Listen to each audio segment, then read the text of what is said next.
Welcome to another episode of What I Learned from Bobby Hemmett. This is Bobby Hemmett Direct.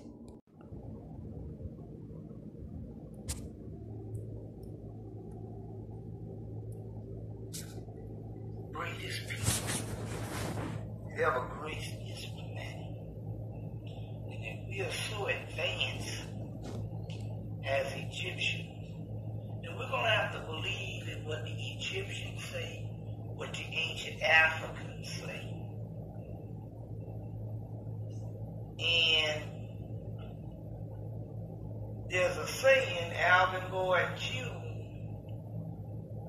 in his book, Who is This King of Glory, and the book Lost Light. One of John Henry Clark's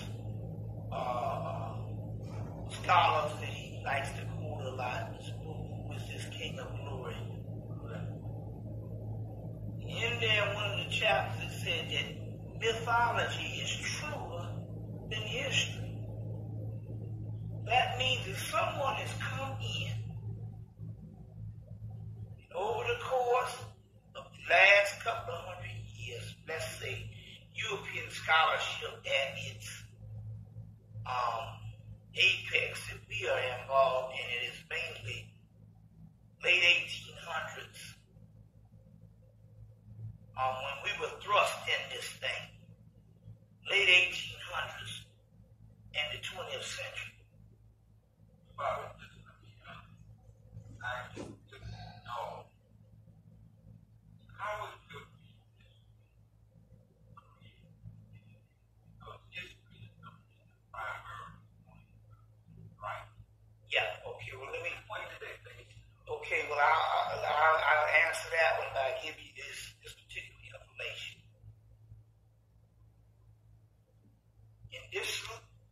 Mainly in this 20th century, they have convinced the world that mythology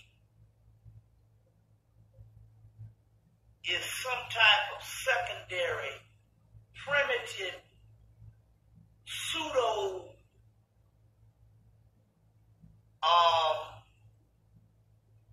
saying of ancient people who in so many words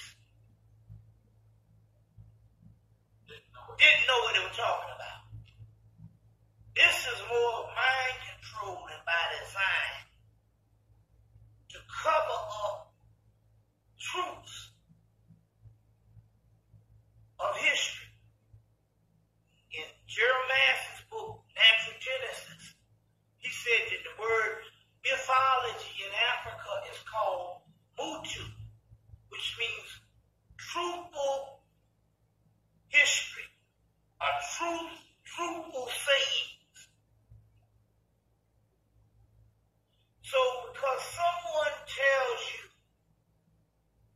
that mythology is basically a lie, because we even use it in terminologies, well, that's a myth, as to say that it is unimportant or less important than what he defines as truth and reality. So, we look at mythology, we have a different view on it. My mother, when I was trying to explain to her about Isis and Osiris, she was like, well, that's mythology. Give me something else. That's mythology. As if to say that mythology has no merit when it comes to so-called quote-unquote truth. Well, what is truth? And what is fact? We know that half the thing that the white boy called fact 100 years ago has been disproved. Half the stuff he called fact 30 years ago has been disproved. You know? So fact is always changing every day. See what I'm saying? So that means there's an old saying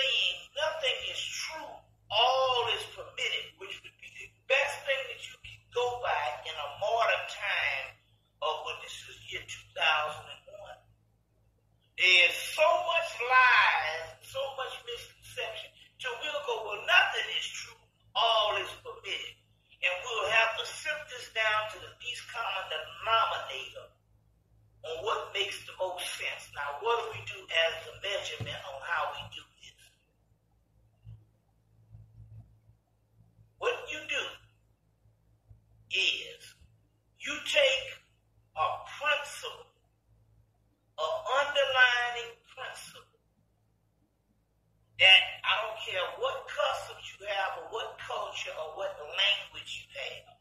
If you have a story told around the world and the principle always ends up the same, then that's closer to the truth. Because here it is, how can you have different culture, different language, different people, and a different mythology or a different folklore, but the underlying principle means the same? That's closer to the truth. And that's how you get to the truth.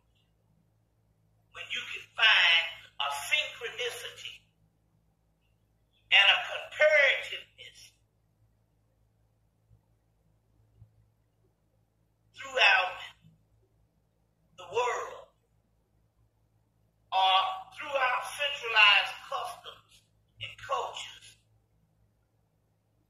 where you have the principle underlying is the same. And no other discipline on the earth does this over and over and over again like mythology. And although they'll tell you that mythology is some stuff that you cannot rely on, but yet white people get PhDs in mythology all the time.